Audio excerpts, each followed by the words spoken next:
Catch him! Rip him apart!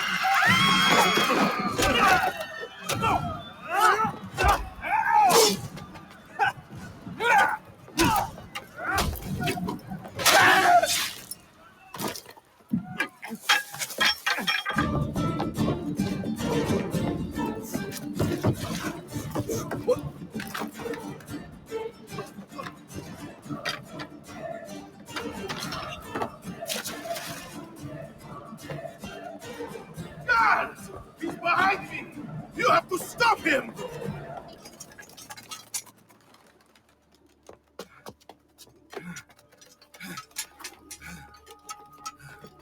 To the entrance. Don't let him see you. Wait for my command.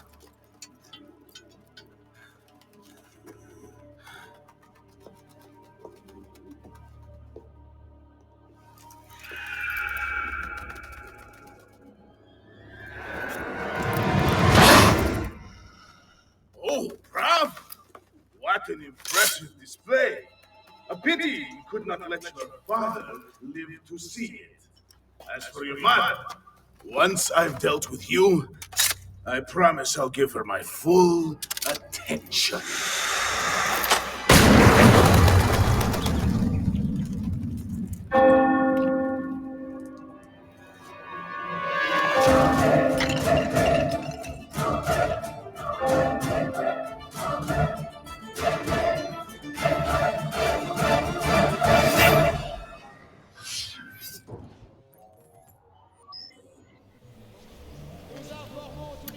Oye oye, ici Jekyll, ici le pavillon noir millénaire, je vous retrouve dans un deuxième épisode d'Assassin's Creed 2, donc The Ezio Collection,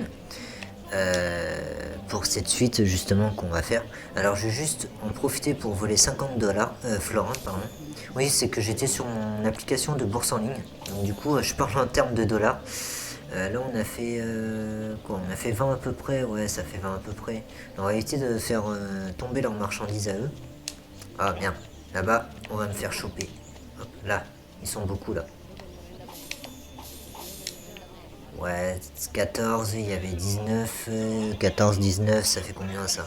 Ça fait 20, 34, ouais, on doit être à 40. Allez, encore un petit groupe. Voilà, parfait. Encore un petit, voilà, histoire de rentabiliser le médecin. Ça rentabilise le médecin, ça. Voilà. Donc, là, on va aller voir le padré qui nous attend depuis un certain temps. Voilà. Donc voilà, je vous retrouve dans cette suite, bien sûr. Je n'ai pas joué entre temps, je vous ai juste repris sur un banc. Alors on va peut-être se faire castagner la gueule si on passe par là. Bah quelqu'un qui est très recherché.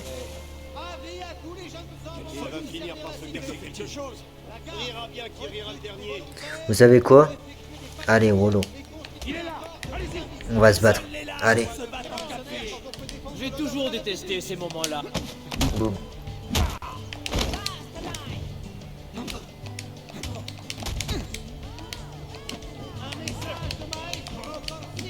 Merde, je l'ai relâché. Voilà. Ouais, commence à me saouler, hein, c'est bon. Ils voulaient me castagner là depuis tout à l'heure. Je vais là-bas, il y a leurs potes, je vais ici, ils sont là.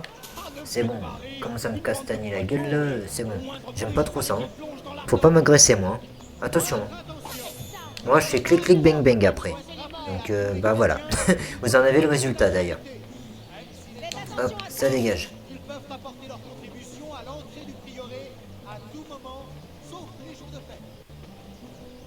Bon. Oh, 25. La moitié du médecin, ça. Voilà, donc là, je suis sûr qu'on a bien rentabilisé le médecin. Là, j'en suis sûr. Voilà. Donc, d'ailleurs, grosse soluce hein, pour ceux qui jouent au jeu. Profitez-en bien d'être ici, de bien détrousser les passants, de bien vous refaire en termes de florins. Moi, je vais pas le faire parce que j'ai pas le time. Mais voilà, n'hésitez pas vraiment quand vous êtes à ce stade-là du jeu, juste de faire comme lui, hein, de mendier l'argent parce que après, avec la notoriété, ça va être compliqué. Vous aurez plus forcément le temps de détrousser les passants. Je vous salue, père. Viens avec moi. Qu'y a-t-il? Me croirais-tu aveugle et sourd, mon fils? Je sais que tu t'es battu avec Vieri de Pazzi hier soir et qu'ensuite tu as rendu une petite visite à Christine. Ton comportement est inacceptable. Tu me rappelles, moi, quand j'avais ton âge. J'ose espérer que ces mésaventures ne vont pas t'empêcher de travailler. Non, père. Je vous en donne ma parole. J'ai ici quelques documents qui sont destinés à Lorenzo di Medici et tu vas devoir les lui remettre. Avec plaisir, père. Reviens me voir quand ce sera fait. Remettez la lettre de Giovanni à Lorenzo de Medici. J'ai fait refuser, vraiment désolé. Vraiment désolé, bah du coup ça tombe bien. Ça tombe bien. Parce que c'est un peu pour ça que j'ai refusé, parce que j'étais en train de penser à ça justement. Et du coup, désolé, on va se retaper la cinématique, mais je voulais aussi vous présenter ça. J'avais complètement oublié au passage. Du coup, bah, en fait, j'ai refusé en y repensant. Hein. Vous inquiétez pas, c'est vraiment, c'est moi, c'est voilà, c'est pas de votre faute. Entrée récente. Donc on a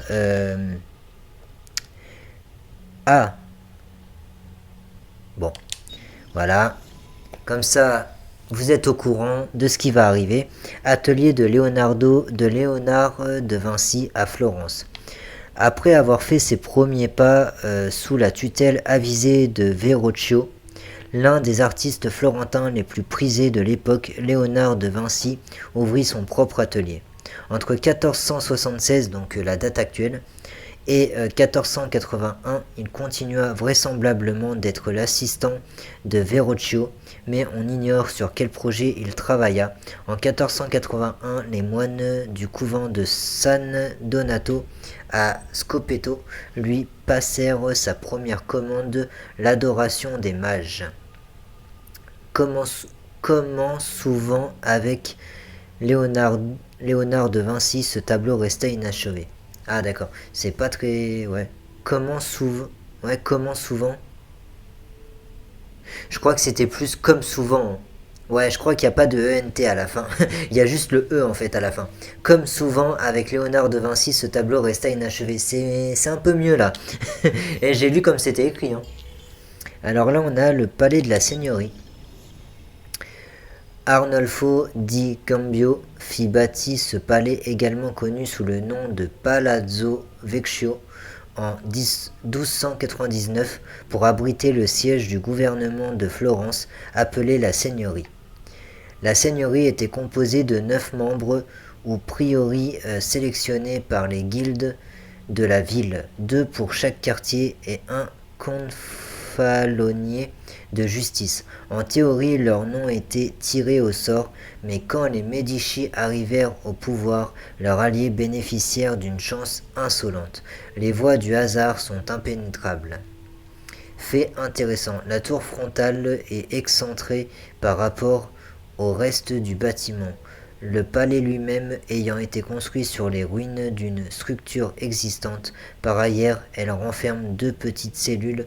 Cosme de Médicis fut enfermé dans l'une d'elles. Ah, intéressant. Il y a vraiment des faits historiques, hein, vraiment, ça relativisait, ça reprenait vraiment l'histoire en quelque sorte. Rebecca 84, donc c'est notre chère Rebecca, ça. Ces voleurs te seront d'un grand secours, ils peuvent attirer l'attention des gardes et se battre à tes côtés si tu déclenches un rix. Va leur parler, ils te diront leur prix. Ok, donc oui, on pouvait soudoyer des voleurs, tout un groupe de mercenaires assez différents les uns des autres, et on pouvait les soudoyer pour tout simplement acquérir leur aide en cas de besoin. Mais on apprendra ça un peu plus avec l'histoire. Pendant la Renaissance, les voleurs étaient le plus souvent de simples vagabonds qui disparaissaient au moindre signe de danger, ce qui ne facilitait pas la tâche des gardes qui les traquaient. À cette époque, en Italie, le marché noir était florissant. Les actes d'agression perpétrés dans les grandes villes étaient légion. Tout comme les meurtres, souvent les promeneurs étaient attaqués en pleine nuit, détroussés, tués et finissaient au fond d'une rivière ou d'un canal. Même quand la vie de la victime était épargnée, les châtiments encourus par les voleurs qui se faisaient prendre étaient extrêmement sévères, et la torture était monnaie courante. Une fois arrêtés, ils étaient condamnés au pilori ou exécutés publiquement. Pour éviter le supplice, les voleurs formaient des associations de secours mutuels, chacun confiait aux autres ses secrets les plus inavouables, si bien que tous détenaient le sort de l'autre camarade entre leurs mains. Ah, ça c'était moins cool. Voilà. Donc là on a le palais de la seigneurie. Ok, les médecins. Rebecca 84, ce médecin pourra te soigner à condition de le payer. Les premiers schémas d'anatomie humaine et l'imprimerie ont considérablement influencé la médecine de la Renaissance, qui avait déjà hérité des découvertes des savants arabes du Moyen Âge. Au XVe siècle, la science commença lentement à supplanter la spiritualité dans la sphère médicale, mais dans l'ensemble, les mentalités restaient imprégnées de vieilles croyances, et on rendait plus volontiers visite aux guérisseurs qu'aux docteurs. En 1350, alors que la grande peste avait décimé la population en Europe, de nombreux médecins enfilaient des combinaisons spéciales pour traiter leurs patients. Pour éviter d'être contaminés, ils portaient une cape enduite de cire et une sorte d'ancêtre du masque à gaz en forme de bec. Voilà. Vous savez tout. Hop. Ensuite, on a Loggia dei Lanzi. Alors, j'ai un peu du mal avec la langue. Je ne sais pas très bien la prononcer.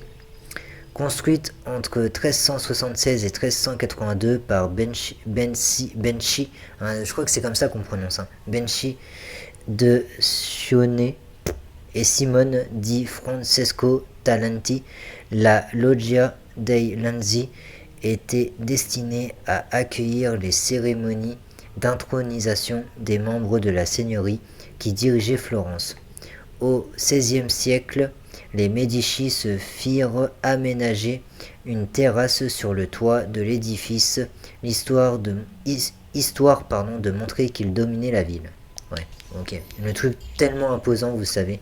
Palais Auditore. Achevé en 1473, le Palais Auditore se distingue par sa maçonnerie rustique et ses pilastres de style roman.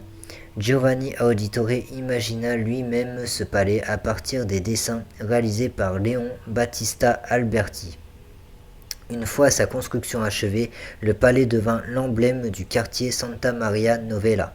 Dans une lettre adressée à Giovanni en 1474, Laurent de Médicis fit part de son émerveillement devant la sobriété de la façade.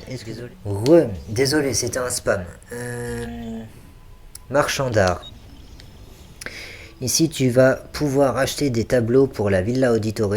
Qui sait, ils auront peut-être d'autres objets spéciaux à te vendre. Donc voilà, c'était la fameuse séquence que je vous parlais justement. Donc la séquence que j'attendais, c'est quand on va pouvoir débloquer la Villa Auditore et donc la rénover. C'est pour ça que je vous ai dit, ne venez pas me tapiner en commentaire pour me dire t'as oublié d'acheter ci, t'as oublié d'acheter là. Non, j'ai rien oublié d'acheter, c'est juste que j'attends de pouvoir rénover entièrement la Villa Auditore avant de me faire plaisir personnellement dans le jeu.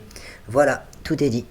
Les échoppes d'art de la Renaissance étaient généralement des endroits étriqués où l'on trouvait surtout des décorations religieuses, destinées aux églises ou aux foyers. Loin d'être considérés comme des visionnaires, les artistes de l'époque étaient tout juste perçus comme des artisans, au même titre que les charpentiers et les ferronniers. La production d'art était alors un processus collaboratif. Les shops étaient sous la direction d'un maître qui recevait les commandes et supervisait l'avancement des travaux. Il devait présenter les qualités d'un homme d'affaires et dégager des bénéfices, le plus souvent en faisant réaliser des copies des peintures religieuses en vogue à l'époque.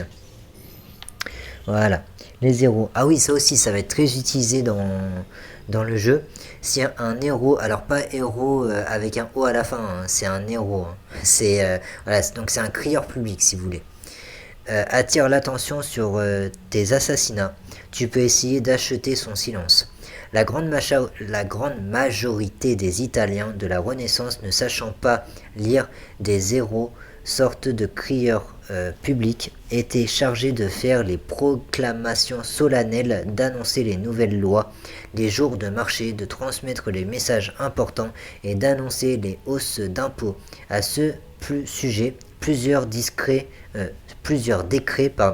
furent édictés pour les protéger des mouvements d'humeur de la foule.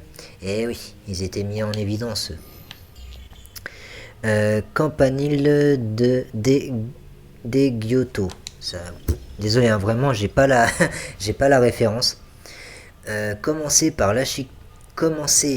l'architecte et peintre Giotto di Bondone, en 1334, cette célèbre tour de style gothique était encore inachevée à la mort de celui-ci. Andrea Pisano reprit le chantier, mais il mourut de la peste noire en 1348. En 1359, Francesco Talenti acheva les travaux après avoir pris quelques libertés avec le projet initial de Giotto, notamment pour les 3 derniers niveaux. Chacun est légèrement plus large que le précédent, si bien que vu d'en bas, avec l'effet de perspective, les 3 derniers étages semblent avoir exactement la même largeur. La tour est recouverte de marbre blanc de Carrare, de marbre rouge de Sienne et de marbre vert de Prato. Le sommet est accessible par un escalier de 414 marches, présageant peut-être la découverte de la première galaxie spirale par Charles Messier 414 ans plus tard, ou peut-être pas. Par contre, les chiffres, ils parlent. Hein. Il y a eu 414 marches, et ça présageait peut-être la première galaxie spirale par Charles Messier 414 ans juste après. C'est incroyable. Hein. Ça parle beaucoup. Hein. Santa Maria del Fiore. Alors, Santa Maria del Fiore, l'une des plus grandes églises de toute l'Italie, plus grand monument de Florence, Santa Maria del Fiore est souvent considéré comme le premier chef-d'œuvre d'architecture de la Renaissance. Le chantier de l'église fut placé sous la responsabilité d'Arnolfo di Gambio en 1296, mais la construction du dôme ne commença qu'au début du XVe siècle. Gambio était mort depuis longtemps et aucun des architectes de l'époque ne savait comment bâtir une structure aussi imposante. L'utilisation de contreforts étant interdit à Florence et le mortier à prise lente étant alors le seul connu des maçons. Mais tout n'était pas perdu. Filippo Brunelleschi, un architecte qui avait vu son projet pour les portes du baptistère rejeté au profit de celui-ci de Lorenzo Ghiberti, remporta le concours pour la coupole en battant ce même Lorenzo Ghiberti. Brunelleschi mit au point des machines destinées à soulever les tonnes de briques nécessaires à l'érection de la coupole et parvint à achever le dôme sans recourir à une armature qui aurait maintenu le tout en place pendant la pose des briques. En 1436, 4 millions de briques plus tard, le dôme était achevé. Putain, 4 millions de briques. Putain, si c'était de l'euro ça, ça ferait des euros, je sais.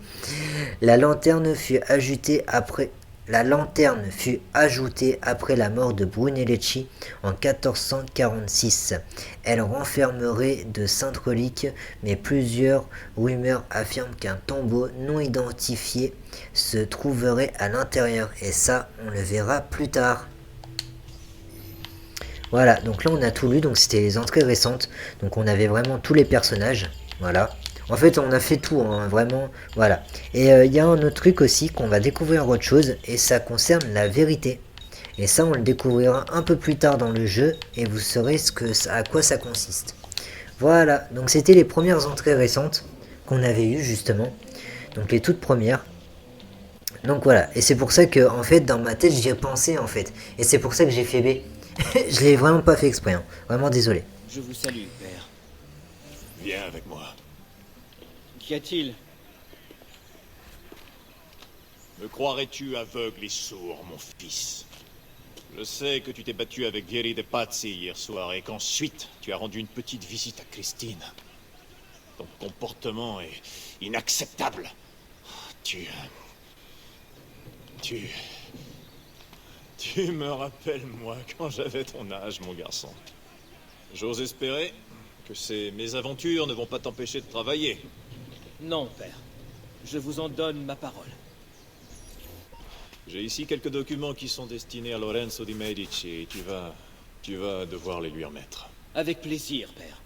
Reviens me voir quand ce sera fait. Si, signore. Remettez la lettre de Giovanni à Lorenzo de Medici. Ok, acceptez cette fois.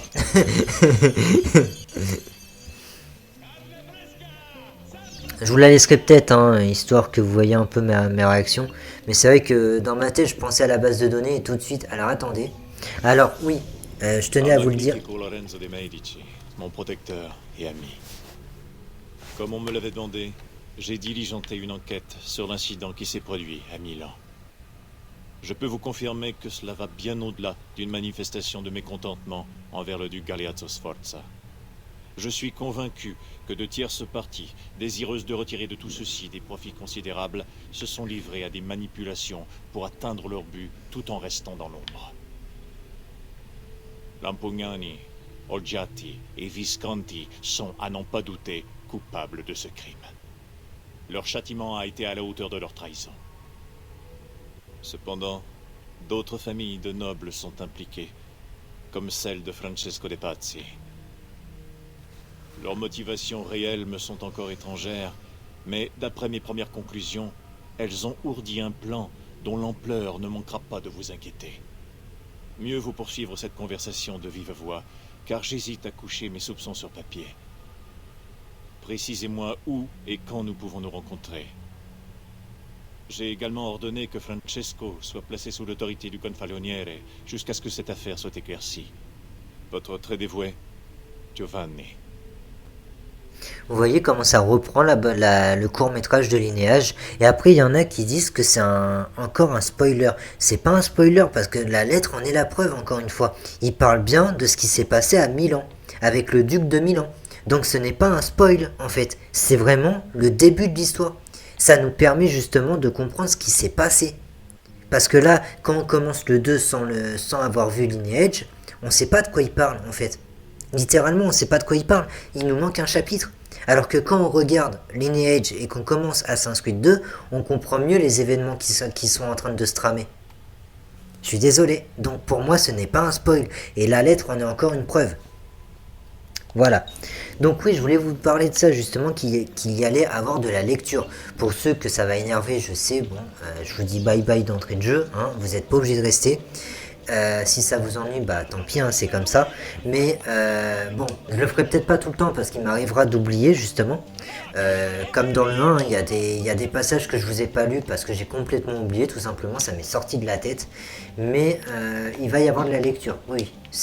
Voilà, ça fait partie du lore d'Assassin's Creed, donc je m'attarderai sur la lecture. Mais si j'oublie, bon, ceux qui veulent me le faire rappeler, vous me le ferez rappeler en commentaire, il n'y a pas de souci, vous êtes les bienvenus. Mais ne vous inquiétez pas, si j'oublie, c'est que voilà, c'est que si je vous ai pas lu telle ou telle chose, que vous avez vu une entrée récente et que moi j'y ai pas prêté attention, Au lieu de me dire, ouais, t'as pas lu, t'avais dit que tu lirais, venez en commentaire me dire, t'as pas lu ça, t'as dû oublier ou un truc comme ça. Et si j'y pense, je vous le lirai dans l'épisode suivant. Pardon. Donc voilà. Mais sinon, à part ça, bon, bah voilà, il m'arrivera d'oublier. Mais oui, il y aura de la lecture. Il y aura énormément de lecture d'ailleurs. Ah, Ezio, mes respects. Vous allez bien? Comme toujours, j'ai une lettre pour Messer Lorenzo. Je la lui remettrai dès son retour. Son retour? Ils sont partis à la Villa Careggi et ils ne reviendront probablement pas avant demain. J'en informerai mon père. Ah, ok, donc il est pas là. Je voulais juste voir justement parce que j'en parle. S'il n'y avait pas de... Non, bien sûr. Non, voilà. S'il n'y avait pas d'entrée récente justement, base de données. Ah oui, voilà, c'est ce que je me disais aussi, que forcément la rencontre avec le père a créé une... voilà. Donc, qu'est-ce qu'on dit sur le père Giovanni Auditore? Date de naissance 1436. On est en 76. Ah, il a 40 ans quand même. Hein. Il a 40 ans. Il est pas si jeune que ça. Hein. Profession, banquier, conseiller, noble. Ah ouais. Ah ouais, il est bien placé. Hein. Giovanni Auditore joua un rôle prépondérant dans le monde bancaire florentin au XVe siècle, chargé de contrôler les filiales italiennes de la banque Medici. Giovanni gérait les affaires de Laurent quand celui-ci était occupé à gouverner. Par la suite, il s'impliqua également dans les opérations internationales. Il fut le premier à signaler des irrégularités dans la comptabilité de la Banque de Lyon, alertant Francesco Sassetti qui sauva in extremis la filiale. Giovanni fut récompensé pour son dévouement. Il entretint avec le magnifique une profonde amitié et devint l'un de ses plus proches conseillers. C'est lui qui mena les négociations fructueuses qui permirent à la banque Medici de s'assurer le soutien du pape en 1471. Soulagé et reconnaissant, Laurent offrit un palais à Giovanni pour le remercier. Voilà. Donc le palais Auditore, le fameux palais Auditore. Donc c'est grâce au Medici qu'il l'a en fait. Ok, d'accord. Personnage, bon, il n'y a pas eu d'autres entrées. Lieu, il n'y a pas eu d'autres entrées. Ah bah si. Oula. Effectivement, je vous ai pas tout lu. Oula, pardon. Excusez-moi, il y a beaucoup de choses que j'ai oubliées là. Maison des Vespucci.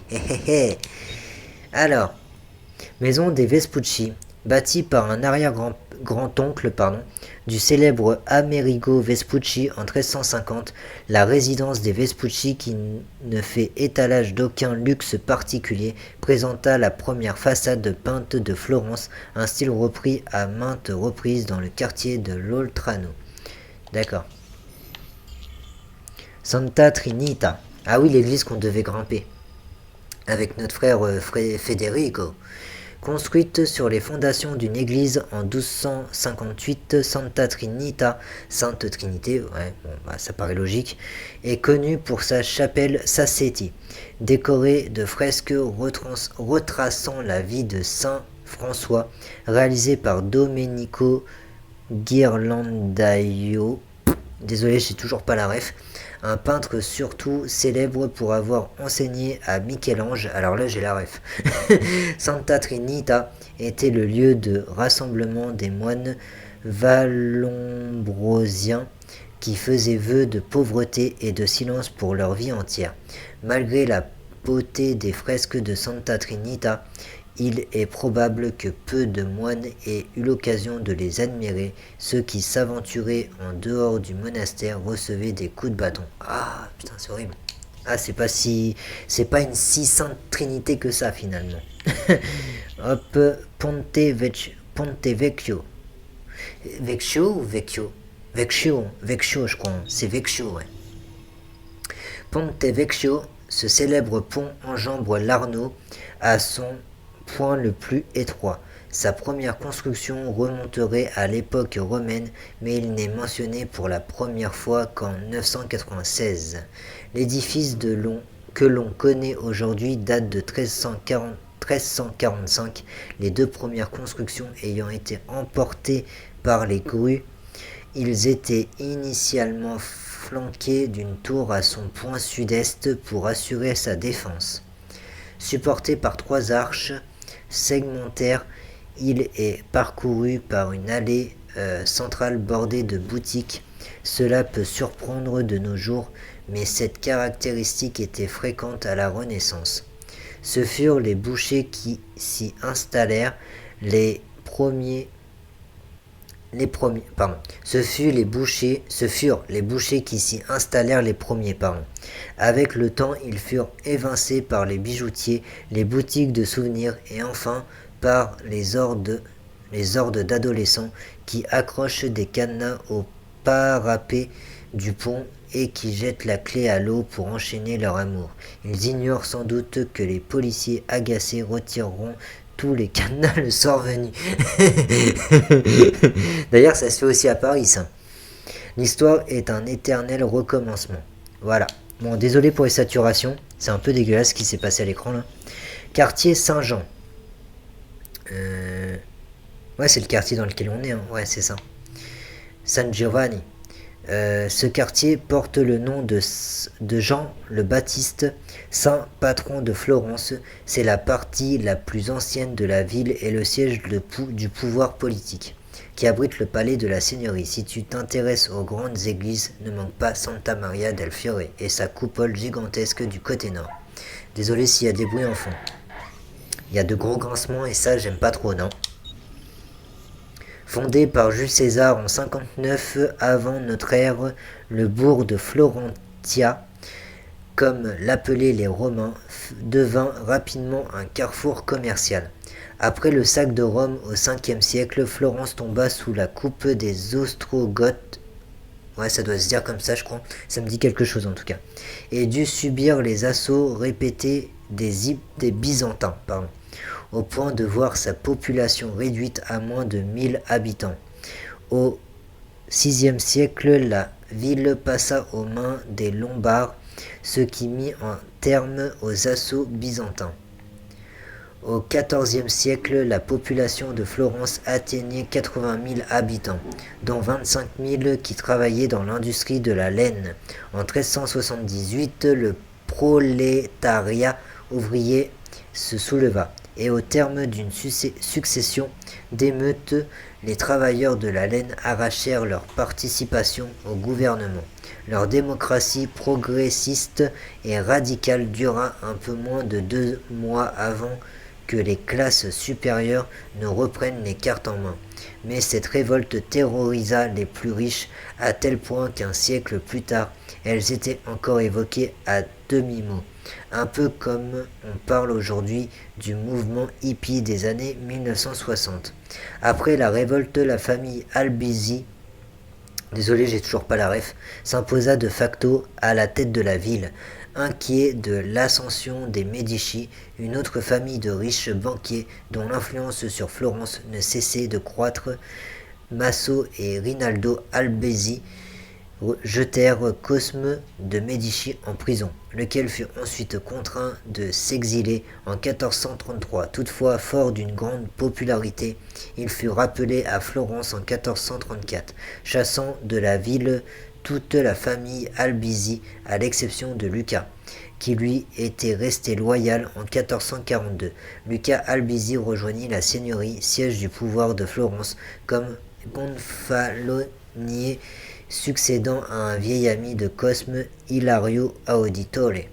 C'est sous l'influence des Médicis qu'ils furent bâtir d'impressionnants édifices publics au cœur de la ville et qui furent les mécènes d'artistes aussi célèbres que Michel-Ange, Léonard de Vinci et Botticelli, que la Renaissance débuta à Florence. Voilà, excusez-moi, c'était assez long. Les saturations, vraiment désolé. Voilà, et il y a encore plein d'autres entrées, hein. Il y a encore plein d'autres entrées à voir, donc c'est loin d'être fini. Ouais, c'est loin d'être fini. C'est très très loin d'être fini, il y a encore beaucoup d'entrées. Donc quand je vous dis qu'il y a énormément de... Donc ça c'est le document, donc c'est la lettre. Ah ouais, bah du coup on a les documents maintenant. Donc quand je vous dis qu'il y a énormément de lectures, c'est que je rigole pas. Il y a énormément de choses à lire dans la base de données. Hein. Il y a beaucoup d'infos quoi. Donc vraiment désolé pour les saturations d'images que vous avez eu le droit récemment. Bon, Ezio, tu fais quoi? Ça serait bien qu'on avance, non? C'est une bonne idée, non? Enfin, moi ça m'a l'air très bien comme idée, tu vois. Déjà de base. Donc voilà. Mais vraiment désolé pour cette longue pause hein, de lecture, mais pour moi je trouve que ça reste intéressant parce que ça fait vraiment partie de la richesse du jeu en fait. Vraiment le lore du jeu, les infos, les petits trucs à droite à gauche qu'on peut récolter, je trouve que c'est plutôt pas mal. Donc voilà, et vous inquiétez pas, oui à côté on avance dans le jeu, il n'y a pas de souci. De toute façon on a fouillé le quartier, hein, donc il y a plein à faire dans le quartier. Il va y avoir des missions qu'on va débloquer au fur et à mesure, d'ailleurs en termes de missions il n'y a pas... Non c'est la première, ouais c'est ça, c'est la première, donc du coup j'ai rien débloqué pour l'instant. Voilà. Pas trop dur, petit frère? Bischero. Tu n'as aucune raison de t'inquiéter, Giovanni. Francesco De Pazzi est en prison. La menace est écartée.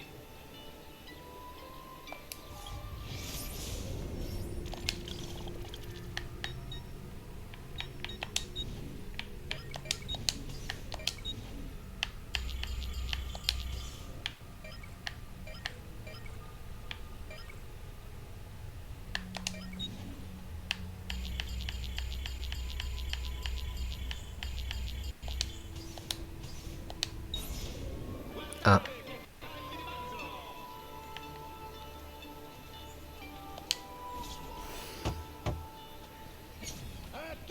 Ah, voilà mon fils.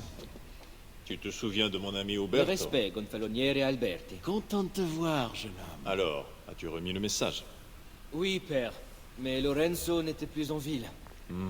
Je n'avais pas du tout prévu cela. Quelle importance! Il te suffit d'attendre un jour ou deux. Ezio, je crois que ta mère et ta sœur te cherchent. J'aurai besoin de toi plus tard, mais maintenant, vois ce que tu peux faire pour elles. Vous êtes sûr? Oui, merci. Maintenant, tu peux nous laisser. Content de t'avoir vu, Ezio.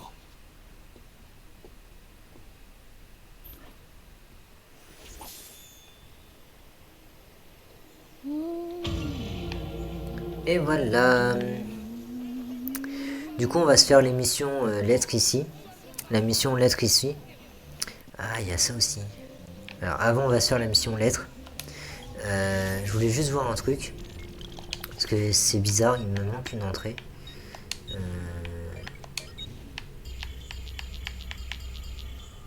Ouais.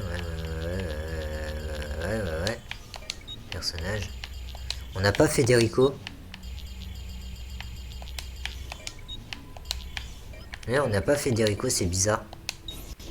C'est très bizarre.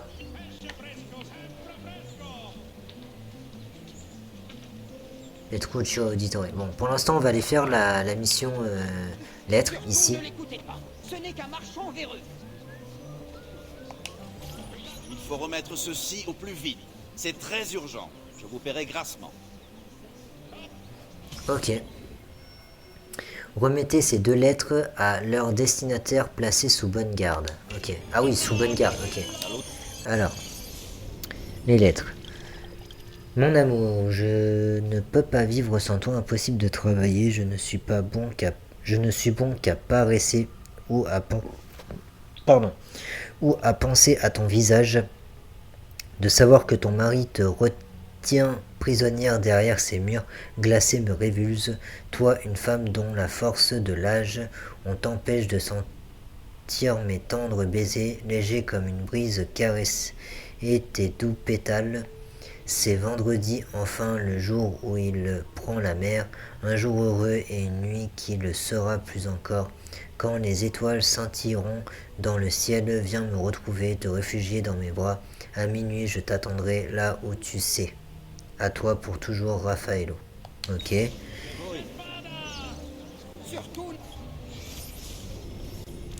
Ma bien-aimée. Ah, cette fois, c'est ma bien-aimée. Je ne peux pas vivre sans toi, impossible de travailler, je ne suis bon qu'à paresser ou à rêver de ton visage. De savoir que ton père te retient prisonnière derrière ces murs glacés me révulse. Toi, une jeune femme, alors, on a d'un côté une vieille femme et d'un autre une jeune. Ok, bon. Toi, une jeune femme qui s'éveille à la vie, on t'empêche de sentir mes tendres baisers, légers comme une brise, caresser tes doux pétales. C'est vendredi, ah, aussi vendredi. Enfin, le jour où il se rend au marché, un jour heureux et une nuit qui le sera plus encore, quand les étoiles scintilleront dans le ciel. Viens me retrouver, te réfugier dans mes bras dès la nuit tombée, je t'attendrai là où tu sais. À toi pour toujours, Raffaello. Ouais. Bon, on va pas discuter... On va pas discuter les attirances sexuelles de cet individu. Hein. on a que ça, on a autre chose à foutre. Mais c'est assez glauque tout ça. Hein. Désolé pour les frises, ça a l'air de revenir. Hautement sécurisé, hein. Putain. Voilà.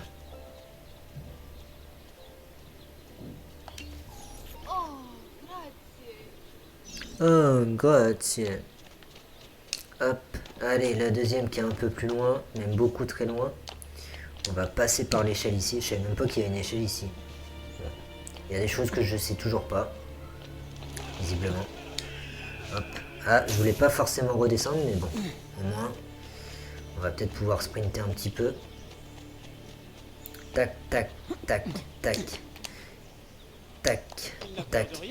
Il n'y en a pas beaucoup qui le remarquent, mais Ezio ne court pas de la même manière une fois qu'il a la tenue. Sans la tenue, il court d'une certaine manière qui fait que quand il aura la tenue, il courra plus de la même manière.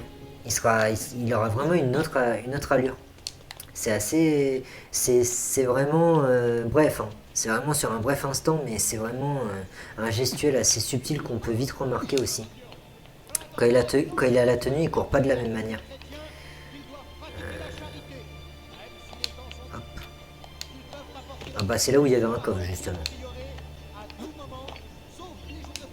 Voilà. Oh, grazie. On pourrait le dire d'une autre manière s'il vous plaît. On dirait que... Voilà, on va pas débattre là-dessus, mais on dirait quand même qu'elles ont... voilà quoi. Bon. Ça c'est fait. Alors, moi je vous propose qu'on aille voir Petruccio. Petruccio justement parce que sa mission va s'en suivre de certaines choses.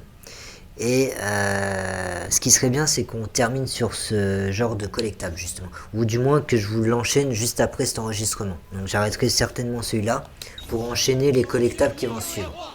Et justement c'est cette mission là qui va nous débloquer... les collectables en question. Alors je vais juste sélectionner le marqueur. Parce que comme il y en a 3 sur la carte. Voilà, donc on va aller faire Petruccio. Et on enchaîne directement avec les collectables de cette mission là. Qui va nous être présentée. Cours. Cours, cours. Ouais, j'ai pas le temps de les affronter là. Il y a le petit frère qui m'attend, j'ai pas le time.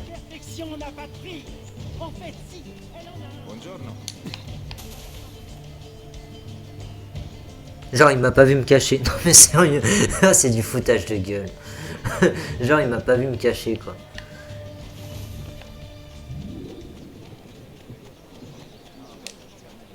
Bon, Petruccio. Ezio!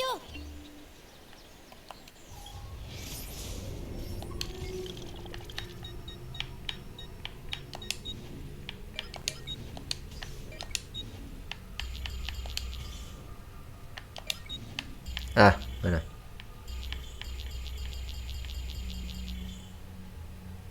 Mais on n'a pas Federico, c'est chiant. Bon, on a au moins Petruccio. Date de naissance 1463, profession étudiant noble. Dans une lettre adressée à Laurent de Médicis, Giovanni décrivait Petruccio, dernier né de la famille Auditore, comme un enfant de faible constitution. Alors pour info, il y est, hein. Vous inquiétez pas, dans la bande-annonce, enfin dans Lineage, il y est, hein. Il y est de ouf. Hein. Petruccio n'a pas été oublié. Apparemment, cela ne s'arrangea pas avec le temps. D'après les archives, il fut retiré de l'école à 12 ans pour raison de santé et confiné au lit par le médecin familial. C'est le dernier document faisant état de sa santé. Aussi est-il probable qu'il fût emporté par la maladie. Ok. Hop. Alors il sera pas emporté par la maladie, hein. Il sera emporté par autre chose et on le saura plus tard. Qu'est-ce que tu fais dehors, Petruccio? Tu n'es pas au lit? J'ai besoin de ces plumes. Pourquoi? C'est un secret. Si je vais te les chercher, est-ce que tu me promets de rentrer? Oui, c'est promis. Récupérer des plumes d'aigle pour Petruccio avant que celui-ci ne se fasse réprimander pour avoir quitté son lit. Voilà.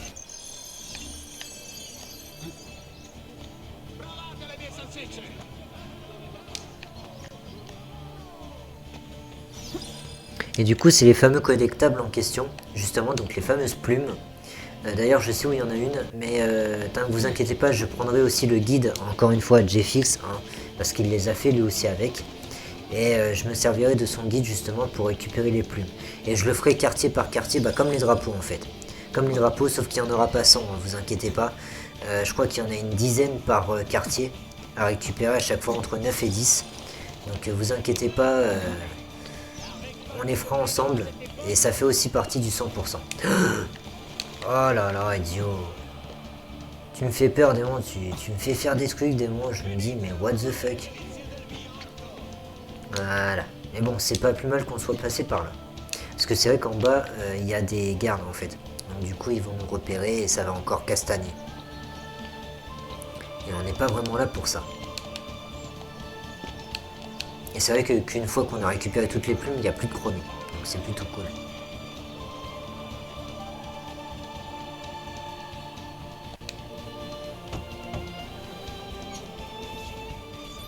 Voilà, comme promis. Grazie, Ezio. Tu ne veux pas me dire ce que tu veux en faire? Si, mais plus tard.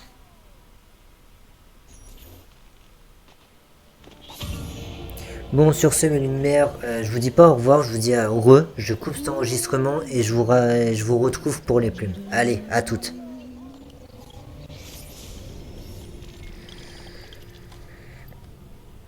Federico Auditore, date de naissance 1456, profession étudiant noble, grand frère d'Ezio, aîné des enfants Auditore. Federico entra à la banque familiale à l'âge de 19 ans. Toutefois, les archives de l'établissement indiquent qu'il passa le plus clair de son temps à se tourner les pouces. Une anecdote fut largement commentée le 17 septembre 1475, tout un sac de florins d'or avait disparu. Je cite le rapport: la banque fut prise de panique. L'aîné des Auditore s'approcha de Francesco Sassetti et esquissa un sourire qui trahissait l'endroit où se trouvait le sac, qu'il avait caché sur le toit. S'il n'avait pas été le fils de Giovanni Auditore, j'aurais aussitôt prévenu Laurent de Médicis et fait jeter ce bon à rien en prison.